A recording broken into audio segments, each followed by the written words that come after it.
shooters, first and third person. For game 1 today, we are going old school, and I mean super old school.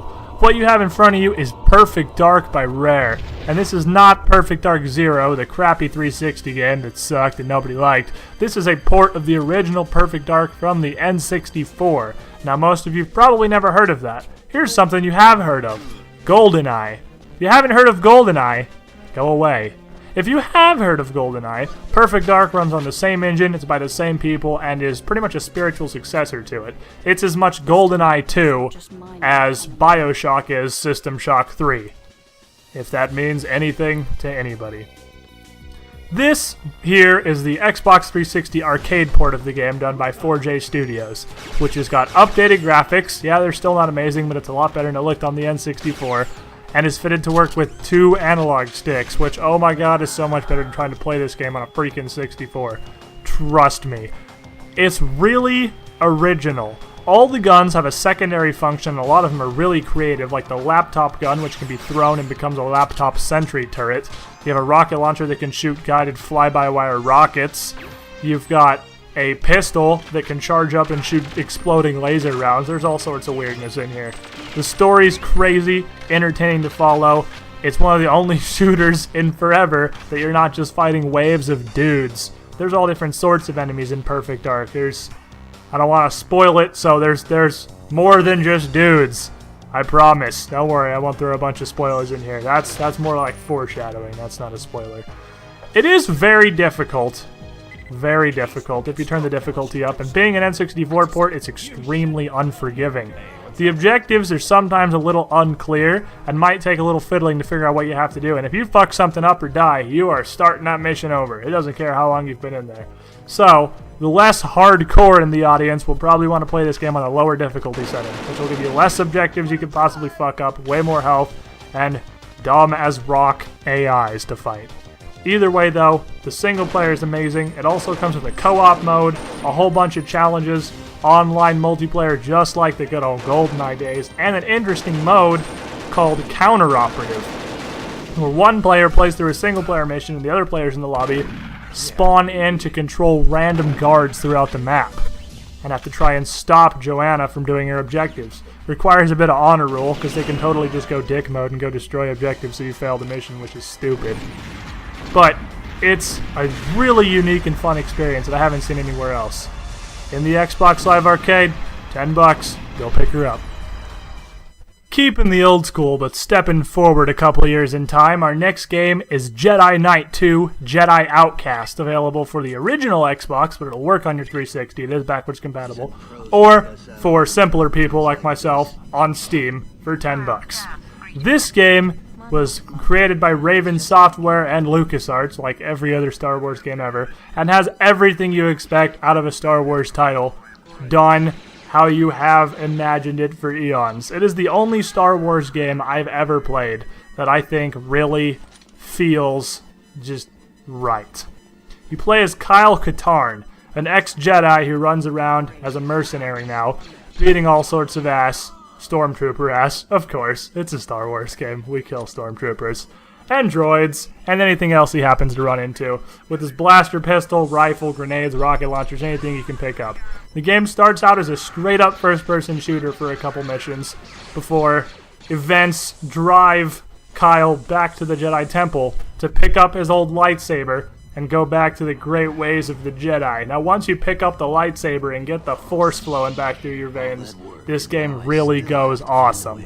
You still have all your guns and grenades, but you now also have got a lightsaber to pull out, and you can use whatever you choose for whatever situation. You can lob a couple grenades and some blaster fire into a group and then run in with a lightsaber. You can shoot some lightning through people while you're shooting rockets at them. It's all sorts of glory.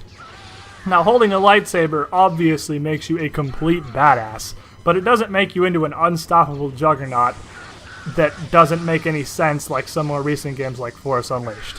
I didn't like Force Unleashed, and a lot of people didn't like Force Unleashed, at least from a lore standpoint, because Starkiller's ridiculous.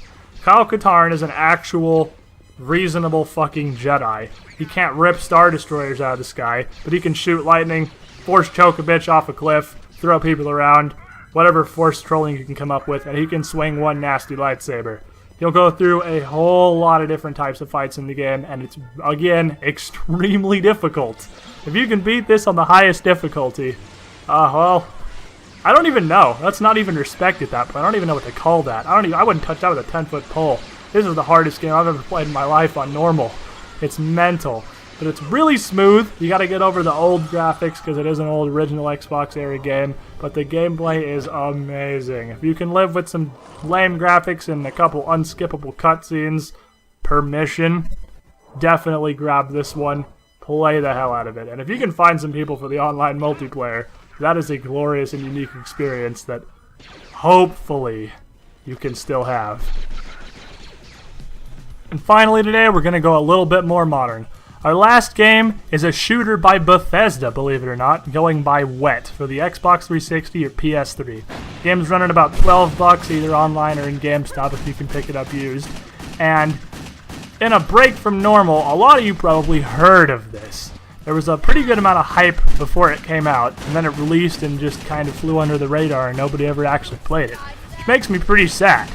You've probably heard of Wet and you probably know it's about Ruby, an acrobatic, complete badass that jumps around with dual pistols Max Payne style and beats the hell out of people. Now, what you don't know is that she does it way better than Max Payne. The basis of the game is that you run around dual-wielding whatever you're dual-wielding, be it pistols, shotguns, even crossbows later in the game, and you pull a whole bunch of acrobatic Assassin's Creed type shit while you dispatch legions of thugs and gangsters.